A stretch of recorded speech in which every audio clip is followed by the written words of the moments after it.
Web Marketing That Works podcast, episode number 54.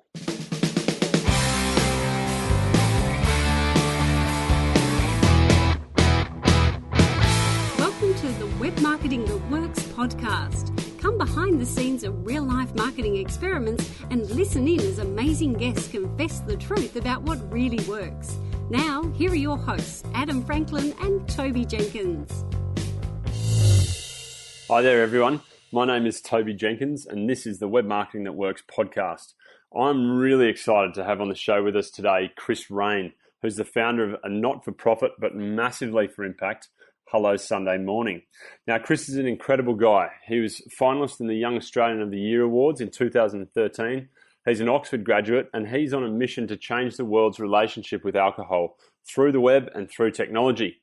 So in this interview, we dive into his journey, how Chris started out with a single blog that grew into a community of more than 80,000 posts and 500,000 comments. And he's actually built this program, Hello Sunday Morning, that has now had 33,333, I kid you not, from yesterday, people go through the program. And he sort of shares the power of treating a non-profit as a tech startup, and also the obstacles that he and the non-profit sector face in the coming years. So if you want to build a movement, then this is definitely your guide to model. So this show is brought to you by our book, Web Marketing That Works, and specifically the bonus 33 free templates that go with it. So if you want to grab those, jump on over to www.bluewiremedia.com.au/book. Let's get into it. Well, Chris, mate, thank you so much for joining me today on the show. It's awesome to have you. Thanks. My pleasure, Mr. Jenkins. How are you? Yeah, very well, very well. Mate, I'm excited to explore, I guess, an update of Hello Sunday Morning. I mean, I'm familiar with the organisation. We'll dive a lot more into what it is that you're doing, but also I know you've just come back from Oxford too, so you're probably at a bit of a new stage in your journey too, so I'm excited to explore that. Yes. But before we jump into all of that, I'm keen to find out, basically what gets you out of bed each morning? What gets you going? Coming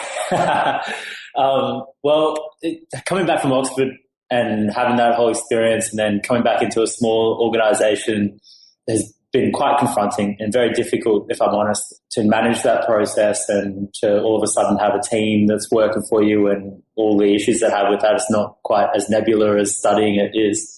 And so what gets me out of the bed in the morning? Well, the idea that pushing through to get to a place where it is kind of more comfortable and we are sort of working in a really great way towards the future is sort of driving me at the moment.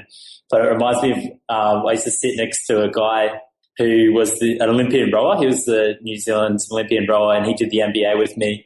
I was like, I asked him that question, how do you get out of bed at 6 a.m. in the morning when it's below zero to go and jump in some water and row for a couple of hours?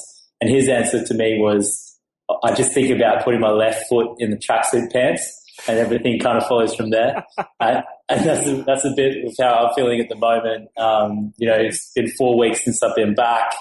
We have, incredibly passionate team, but just the mechanisms of how we execute our vision has been, it's really quite confronting and in a really great way. Yeah, cool. Okay, awesome. Well, let's jump back and backtrack for our listeners.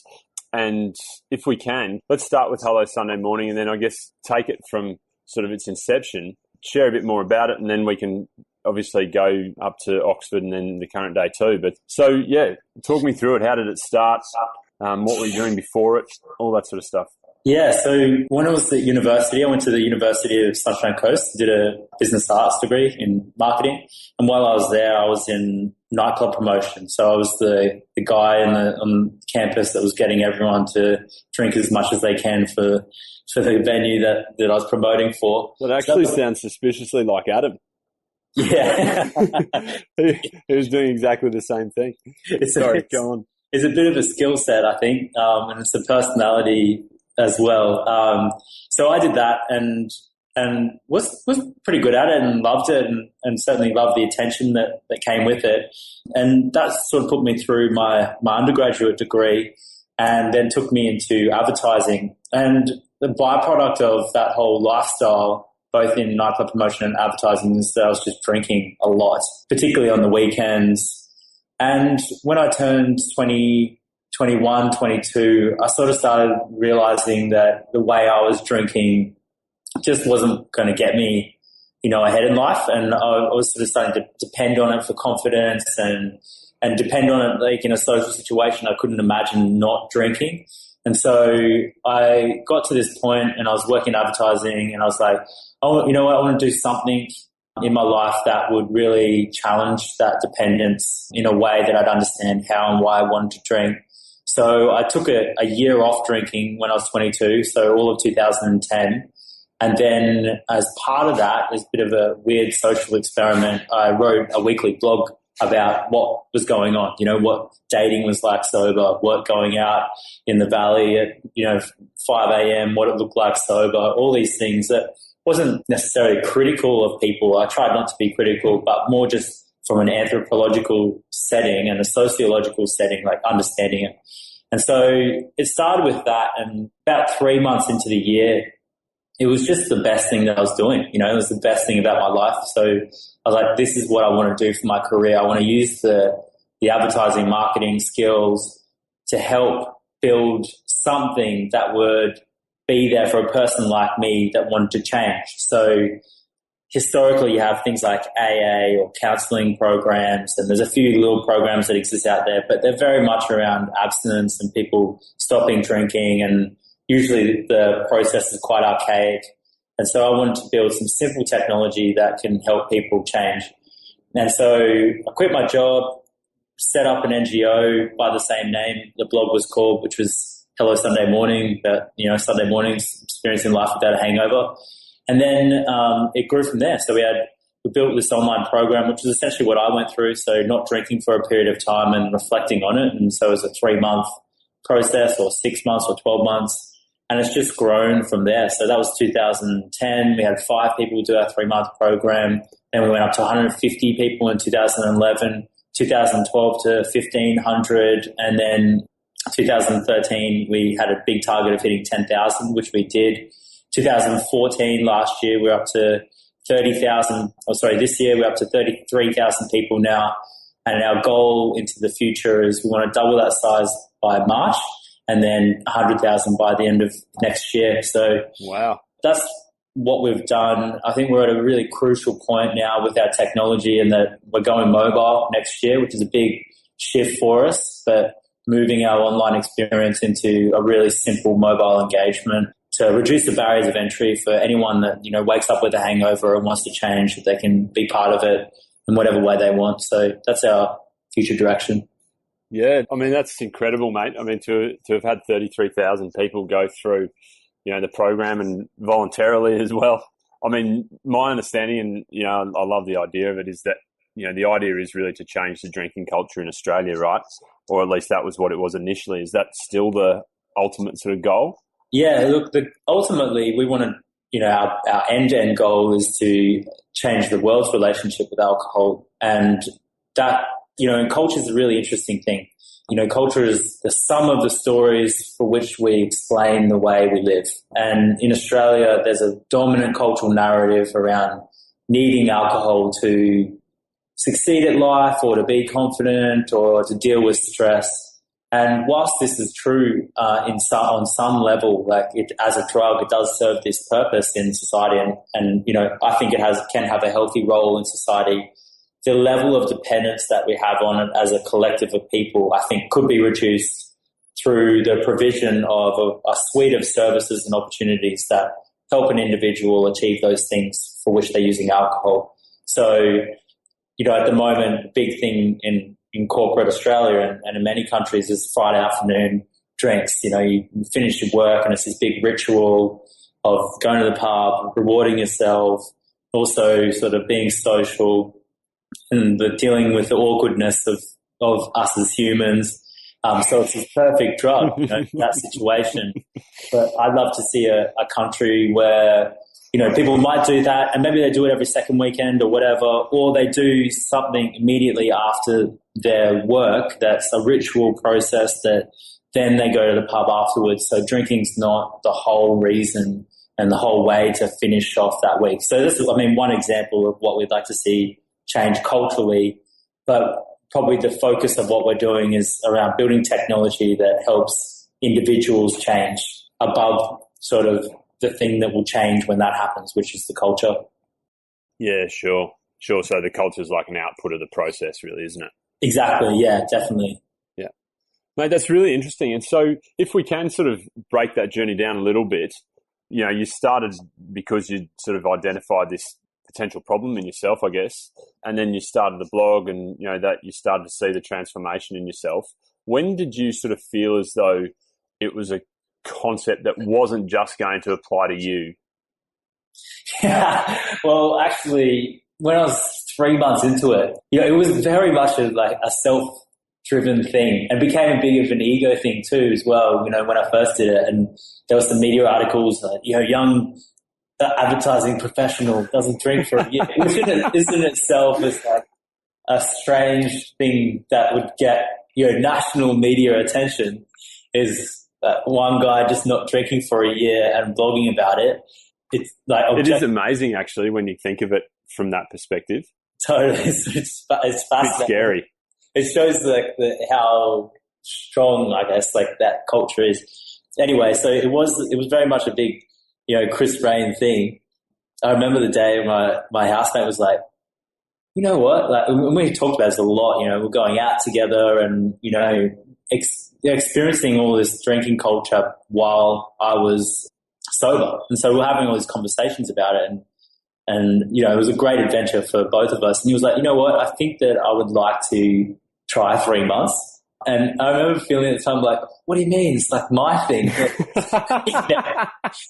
I can't believe you're like trying to like cut my grass in a way. Like, and I was like, oh yeah, okay. You know, like trying to be supportive, but like also not really liking it. And then that, you know, it wasn't even my idea that other people could do it. It was my roommates. And he, you know, so he did it like with my sort of half blessing.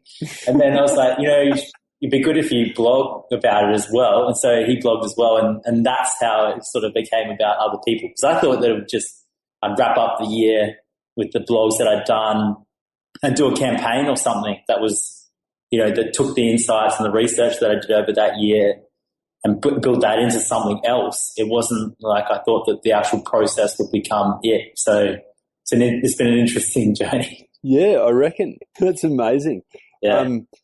Okay, and so that was your first one, that sort of the realization that someone else might follow you on the journey.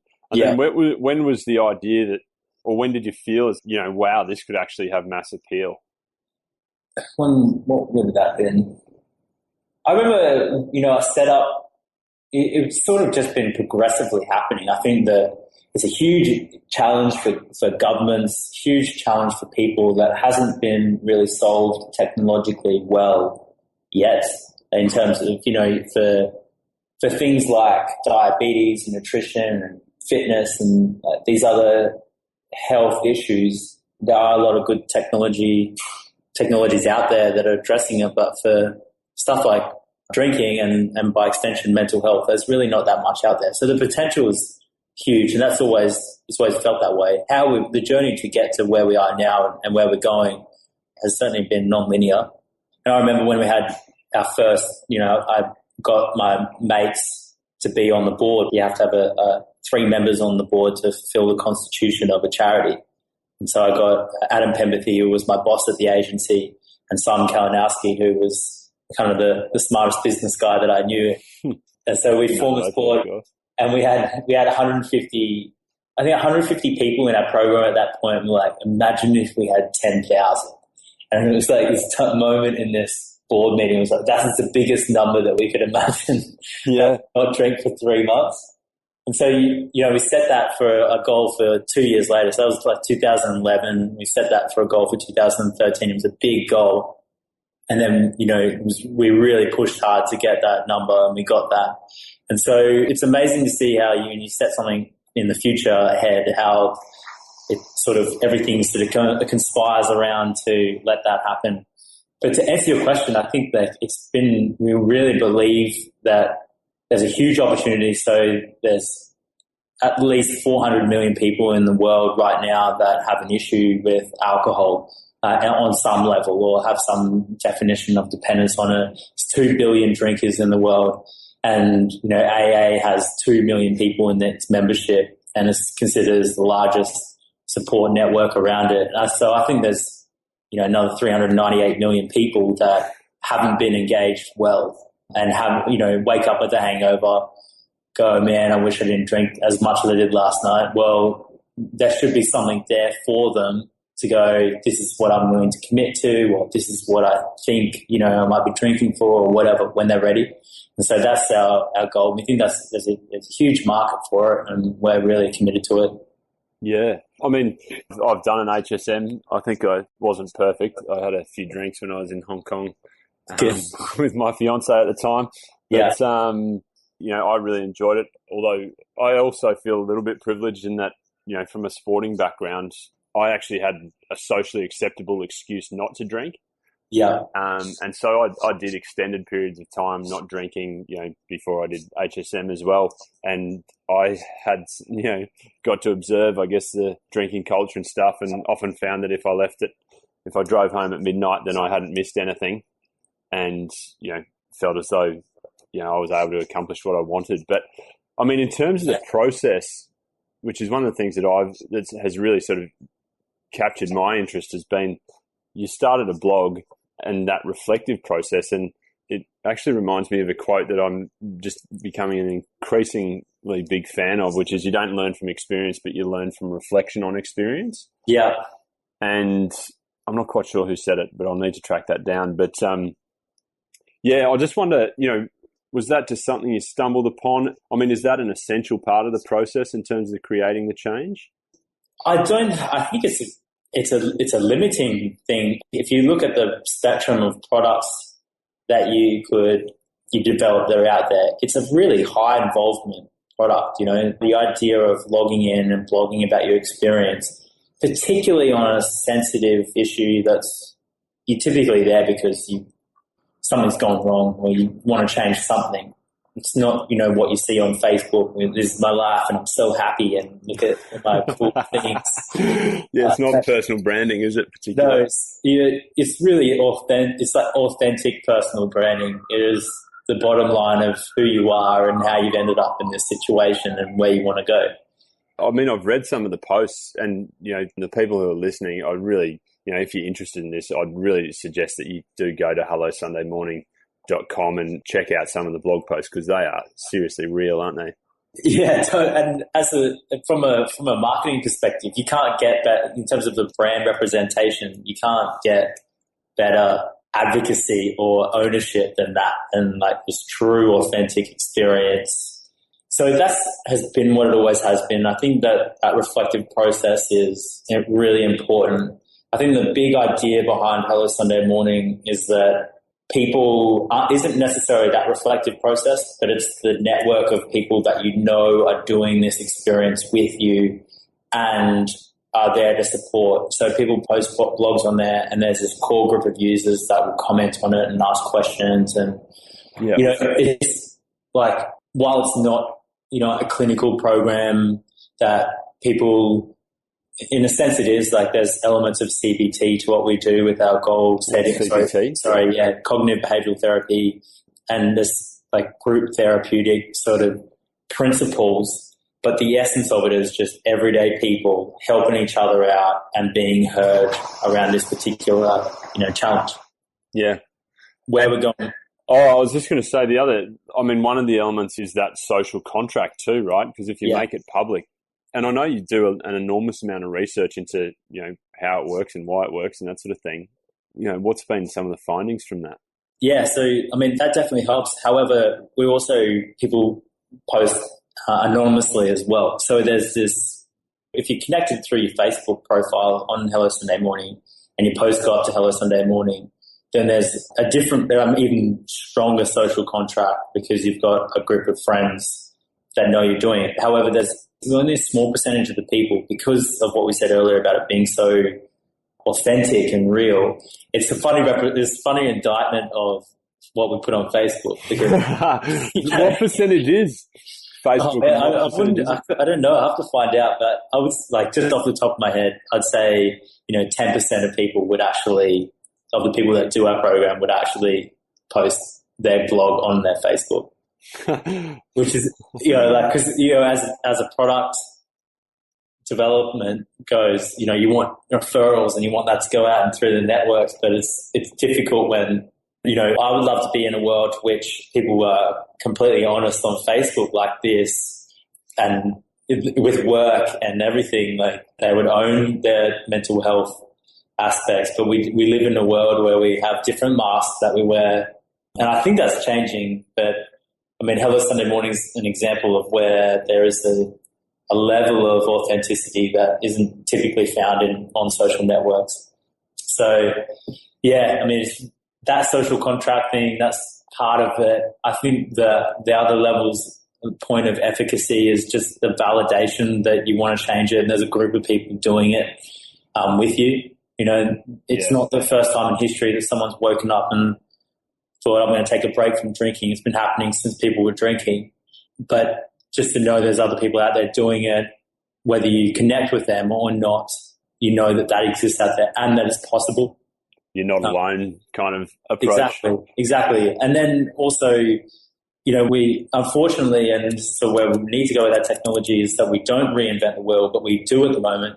There's 80,000 blog posts on there and, 500,000 comments on people that are giving other people advice on what to do. But it's like a wave of people going through the program that their advice is repeated and repeated and repeated.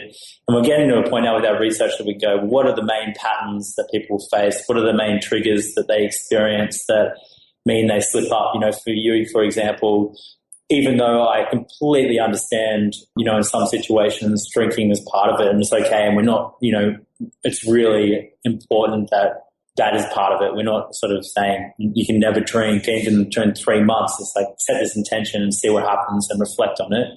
But, romantic experiences where you connect with drinking, it's like it's a big one for people. But, if you were to post on Hello Sunday Morning at that point that this is what happened, and then all these, super users would go, well, maybe next time try this or that or whatever. We're constantly reinventing that. Yeah. So it's like it's a little bit amnesic.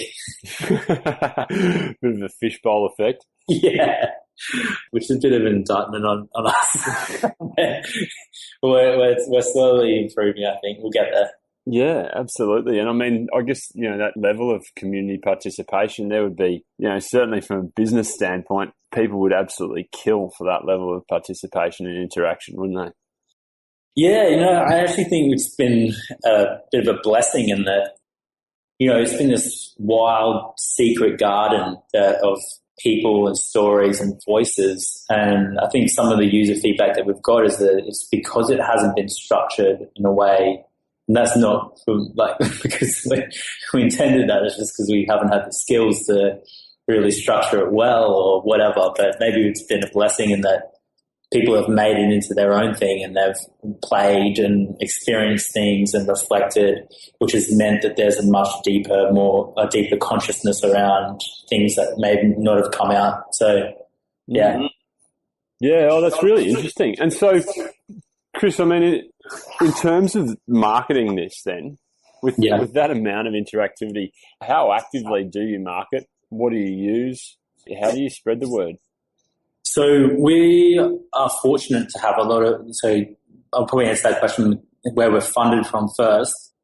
We, as an NGO, as a charity, we're funded largely by government, so mostly state and now federal government. And the funding arrangements with them is pretty flexible. We've got set up great partnerships with Queensland Health, Northern Territory Government, Western Australian Government, Vic Health, ACT. And they basically, you guys build the technology, you build the community and get a few thousand people in our state to do your program. And we've been able to prove the efficacy of it through surveys and this audit process that we do to show a reduction in consumption. And they're happy for us to do the campaigns. And so we do PR campaigns, ad campaigns in different areas. And then now we're very much focused on SEO and Google Analytics, Facebook advertising, and a little bit of remarketing. But they're the main things. It's the referral base we've started dabbling into for someone to do the program. It's not as effective as what you normally get with the lower involvement product. So when people do Hello Sunday Morning, we haven't quite cracked it how we get people to do it together in an effective way, or to get them supporting their friend doing it. But it's a sort of a problem for the future that we need to solve. And the goal for what we're developing in the mobile would be to do that in a much better way. So we get a 1.1 referral base, in which, that's enough. So out of every 10 people, one person refers, and we can then scale. That'll help us hit our target of 100,000 people by the end of next year. Right. Yeah. Wow. That's awesome. And so what are your sign-ups like now? How many people are signing up, on a daily, weekly, monthly basis? Yeah, so it's a total number now. Actually, yesterday was 33,333. So 33,000 people. And so, from that we get a few hundred each week that are registering, and so sort of ticking along slowly.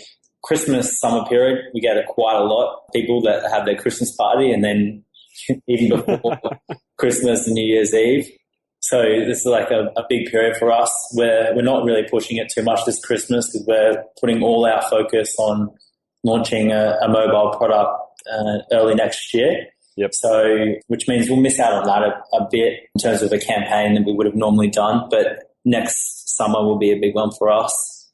But yeah, so we've done a lot of campaigns and we've done okay with them. Hit all our targets for our funders and whatnot. Can you share a few details around that then, in terms of what's worked well or surprising results, or what hasn't worked well for you? Yeah, so the non-profit? The greatest numbers of people have come from, we've had 2 journalists that have done our program and have become ambassadors, one of which has written a book, Jill Stark, and she wrote a book called High Sobriety, and that was a national bestseller, and that, was about her experience of not drinking for a year, and so she did that through Hello Sunday Morning. And then Talitha Cummins, who's a journalist was for Channel 7, now does a fair bit like TV, radio stuff. She came out and said she, had a problem with alcohol, wanted to change, and did Hello Sunday Morning. And her story, she wrote an article that was just amazing, and we had 500 sign-ups over a week or two, which is really amazing to see that impact. So the ambassadors, our media ambassadors, have been great. In terms of being online, getting linked on, health blogs and some digital influencers has been really helpful for us too. Any in particular? Yeah, there's one. So I can't remember who it was, but the woman on our team that looks after acquisitions kind of handles that. I should really know. That's okay. My apologies. No dramas. And what have you found has sort of fallen flat for you? Sort of traditional advertising, we've been lucky enough to get Remnant Media from a big media buying house, the Dentsu Aegis Network, and they've been really supportive for us. And so we've got this great media, out there on digital billboards and things like that, where they've got this spare space that we can use. I'm not sure how successful that has been. So we build the content. It's hard to measure. Versus online, we can see where people, what links they're clicking through. So, but it's been probably the most expensive aspect of the communications that we do. One time I did this weird branding experiment with an online comedian, and, sort of really pushed our brand to this extreme. That was a few years ago, and pulled the plug at the very end. So that was a bit of a waste of effort. It was a bit too much for us, so that was a bit of a failure there on my behalf. But yeah, why did you pull the eject cord on it? Well, yeah, I had this idea of creating an anti-brand, like creating you have your brand that we are really protective of and have great recognition in the market. So 15% of 15 and 25-year-olds in Australia know about Hello Sunday Morning. So we have a really good, just from all the PR and advertising that we have done. And so what that brand is like very much a positive brand, no negatives, sort of a really like focused on supporting people to achieve their goals and their dreams and purpose. And we rarely talk about alcohol. We rarely mention alcohol itself. We rarely mention definitely never mention the consequences of negative drinking. We're purely focused on the advantages of having a conscious relationship with alcohol. And it might have paid off, I'm not sure, but had to make the decision at the time. It was a bit dirty, like in the communication. We had a sort of an online character that, people might know, and he did it Hello Sunday Morning, but he turned it into a really it was quite satirical. And so, yeah, I don't think it would have quite fit with our brand as much as I personally would have loved to have done it. Yeah. So, yeah, it was a tough call. But yeah, that was about 3 years ago we did that. Maybe we'll revisit it again. No, interesting. And, mate, just one thing that I didn't dig deeper on was just that concept of ambassadors. Yeah. How did they come about? Are they people that sort of volunteered themselves to do HSM and then stuck their hand up and said, hey, we want to spruik this? Or were they people that in Talitha, for instance, did you go back to her and say, when she came out with the issues, did you go back to her and say, hey, look, do you want to try our program and then be involved? Or how does a relationship like that develop? So with the journalists, like Talitha and Jill, they did an interview with me, and then in both cases, the interview went well, and then I always asked them, would you be willing to do an HSM if they liked what we're about, and sort of see what happens. And then both cases 6 months later, like, yeah, I'll give it a go. And then it was really helpful for them, I think. And then so they were really keen to support what we're doing, and those relationships are amazing and still have amazing value. We also got a few comedians in New Zealand. Di Hemwood was one, and that was helpful too because they could kind of make fun of it and in a great way that represented our brand. And then other than that, so our ambassadors have kind of come, we've sort of asked them, or they're through our network or anything like that. I think the next stage for us is very much online social ambassadors. So people have a large digital presence that we can work with to get them involved. I guess our strategy for all of these people, ambassadors or not, is when someone mentions alcohol or some sort of aspect to it, we send them out a T-shirt, and so there's a little... And who keeps tabs on that kind of detail for you? Jazz, yeah. So okay. Our acquisitions manager. Is she in charge of sort of setting up your interviews and that sort of thing as well, or do you outsource that to an agency? In terms of for media? Or? Yeah, for media. Yeah, she does a bit of that. Her and I kind of look after that. We did a lot when we have campaigns and launches. It's maybe one every few weeks or so at the moment, just little things, and then there'll be a heap in March. And we also usually outsource it to an external PR agency that we'll use. Right, for just a constrained amount of time sort of thing. Yeah, and also they're good. That's their specialty at launches, so we get support that way, yeah. Yeah, cool. Oh, that's really interesting, mate, because, I mean, obviously the non-profit has a bit of a different tweak to, for-profit businesses, and yet, a lot of these techniques that you're talking about sound very familiar. Exchange of value. So we have a premium service that people can buy. That's not what we do. For us, the value that we provide is a community of people which they give their time and their energy and their interests, and that's the exchange that happens there. Financially, I think you can run an NGO and also make a profit that goes back into the NGO. That's totally fine too. It's just working out the right model that works. But the principles are essentially the same. It's about delivering value for your customers or users in the best possible way. Yeah, interesting. And so let's talk a bit more about non-profits, because this is something that I'm currently sort of giving a bit of focus to. And Ads and I are sort of brewing up a few bits and pieces around non-profits at the moment. But did you always see yourself as getting involved in this area, like the social area versus commercial side of things, or? Yeah, I think so. I think I just did an MBA too. So it's like, I'm not personally against business or against commercial world. I think you can add as much, if not more, value as a commercial entity. we set up Hello Sunday Morning as a non-profit because, if you think about alcohol particularly, the problem is experienced in terms of financially, is experienced by individuals. And ideally we will get to a point where users can pay for that process. But largely the problem and the cost in Australia is like $36 billion a year in social costs. And so wow. To build a relationship with government, you can be either, which is, taxpayers is typically who foots the bill for that. You can be either an NGO or a for-profit company, but you can really only engage with government as a for-profit company once you've proven yourself, because a good thing, I think, because you have checks and balances and whatnot.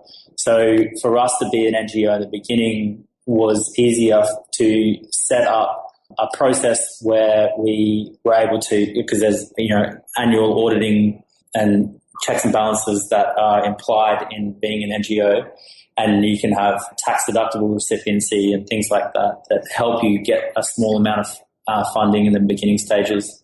But yeah, so I think where we will go is look at how we bring more commercial efficiencies into us as an organization. But the NGO and the non-profit arm will always have a free service for people that want to change. And so that's the process of where we're going. Yeah. Oh, that's really interesting to hear. And so what do you see, and I'm not quite sure how involved you are in terms of the broader non-profit community, but what do you see as like the burning issues that face, non-profits like yourself and others in terms of scaling up, I guess, scaling their ability to have an impact? And it seems as though you've done that, to have gone from 0 to 33,333 HSMers is a remarkable accomplishment, and the aim to hit 100,000 and then beyond. Is pretty amazing. And I mean, I'm just interested in, what are the roadblocks and how do you see them being overcome? It's a philosophical question of self-interest. And, for us, particularly in the tech space, we're competing with technology companies for time and attention. And we're also competing with, if you were a startup, I can get the best people and then offer them equity as remuneration. Yeah. But what I offer them now is being part of a mission and a purpose. And we, out of all, I've got lots of buddies that run NGOs, of course, and talk to them about, what salaries are and stuff. And we pay people at least, 30, 40% more than what they're paying their people because of the cost of people that are really great in technology. And so I guess if you trade off the self-interest with a group interest, which is inherently, I think, a good thing. I think ultimately the hybrid model is probably where NGOs need to go, that you have an NGO that delivers a service to a much larger group of people, but then you also have a company that is responsible for the financial sustainability and the product development and also security for staff in terms of having options on equity to attract really great people and keep them involved. And that's only a recent model with these two interacting, I think, and the Skoll Centre for Social Entrepreneurship, which is the foundation set up in Oxford, and Skoll Foundation in San Francisco is really focused on that. Like, how do you develop companies that have a social value, whether they're as part of an NGO or as a company? So I think that conversation is happening now, and the plumbing, if you will, to deliver that is becoming more easily accessible with things like social impact bonds, and in employment, it's happening with companies like Ingeus and Serena Russo Group and, Mission Australia, which are 3 different setups, but delivering the same service. So, it's a sort of a meandering answer to your question. No, I'm interested. Yeah, it's an interesting place. And I think... Is tech changing that? Because, again, the other thing that interests me as well is like your transition from an idea and a movement and a purpose to like your organization now. You talk about it being a technology, you're a tech startup essentially. Yeah. Right? That's just such a I mean, technology is disrupting all over the place, and it's interesting to think that, how do you change a relationship with drinking and alcohol using technology? Just seems staggering. Yeah. We also, we're sort of competing with that time, but that makes us more efficient, I think, as an NGO, that we're delivering something that is scalable, that helps a much larger audience of people, and then ultimately is sustainable too. So there's principles there that transcend the structure of the organization. Yeah. Cool. And so in terms of marketing challenges, what do you sort of see as yours or others' marketing challenges that as non-profits, NGOs? Do you think there are tools that are missing from, your toolkit as a founder and CEO of a non-profit in terms to move it forward from marketing or an organisation standpoint? Yeah, probably the biggest challenge for us is finding the talent with the toolkits. I think in technology, especially people that can build great products, it's like finding hen's teeth. And so that's a real challenge for us. I think we're lucky as an NGO, we're lucky because people really want to help us out. And from a marketing perspective, it means we get a lot of stuff for free. We get a lot of great press, and, Google gives us a heap of AdWords for free, stuff like that you wouldn't get as a small startup. So that's awesome. I hadn't realised that Google support non-profits in that way as well. Yeah. They're pretty amazing. And so the marketing challenge isn't as much of a challenge as the product challenge, I think, for us at the moment. Yeah. Okay. Interesting. Well, thanks so much, mate. I mean, it's a bit of a different world, I guess, to the normal commercial world. So it's really interesting to hear it because, scaling that impact is, I'm not sure if you follow Peter Diamandis' work with Singularity University and yeah, like I'm a huge fan of his work and addressing the grand challenges. And I guess that, in a lot of his cases, he's trying to set them up as commercial entities as well, like commercializing the solutions to the grand challenges like education, freshwater, health, all that kind of stuff. And so it's a bit of a topic that has really been getting me curious for the last few years, really. But doing it at scale is really interesting, considering that we can now with all the tech available. It's extraordinarily exciting. I think like next 20, 30 years ago, a lot of these problems that we face will find solutions in the network of people that are now connected through those technologies. Yeah, that's staggering. So, mate, who do you learn from then? So in terms of mentors and stuff? Yeah, mentors or books you read or, anything really, blogs.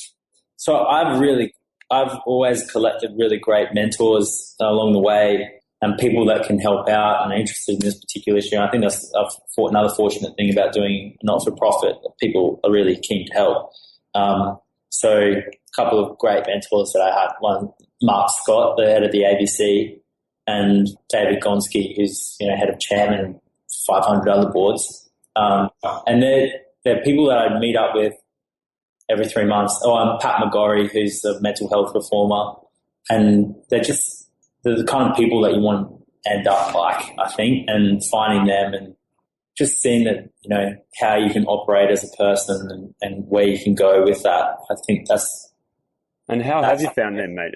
Has it been a conscious thing, or is people that you meet at, these guys that you just met at, events and functions and stuff, or how's it worked? Yeah, so both that. Read about them somewhere, send them an email, I think there's so few people just send someone an email saying, I really love what you've created in your life.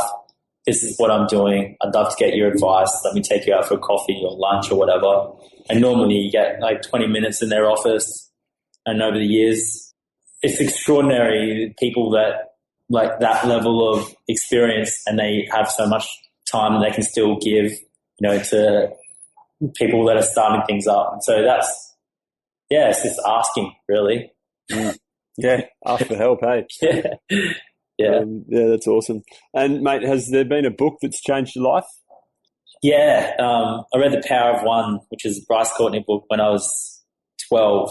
and was going through a rough time in boarding school myself, and the protagonist in that was also. And then he, in the book, he beat up the bullies, and in my life, I beat up the bullies. And it was just like, so in terms of, a book that changed me. And then the character in the book went off and studied in Oxford, and that was a big dream of mine to do as well. But I was never smart enough to get there, and until I, managed to get there through my work. And so that was, I think, probably the one book that I would probably be buried with. Nice, mate. That's awesome. Okay, another quick question. Do you have a favourite quote or piece of advice that you use for inspiration? Yeah, we must not mind doing tedious yet conscientious work with troubled individuals, because it is only through individuals that life can find meaning. And it's by Carl Jung. Actually, I read that on your website this morning. Yeah, that's awesome. Yeah, that one, and everyone has a plan until you get punched in the mouth. And that's Mike Tyson. Oh, priceless. Jeez. Mate, they're gold. Thank you. And then finally, in terms of the quick question anyway, what's an example of one thing that has become more important to you over time? Love, I think. Yeah. I think when I first started this process, I've learned that, you can neglect your loved ones a bit, or the person that you love, and how much actually nurturing those relationships adds value to the work that you do. So that's, yeah. Awesome. Love it, Chris. Cool, mate. Well, finally then, how can people connect with you, follow up with you, find out more about Hello Sunday Morning? All online, hellosundaymorning.org. Get in touch. Always keen to have more people that have ideas or want to be involved in Hello Sunday Morning. So, yeah, get in touch. My email should be on the website. Terrific. Well, mate, thank you so much again. It's been a really interesting chat with you. Thanks, Chris, and appreciate your insights into it all. So thanks for joining me. No, thanks, Tobes. Speak to you soon.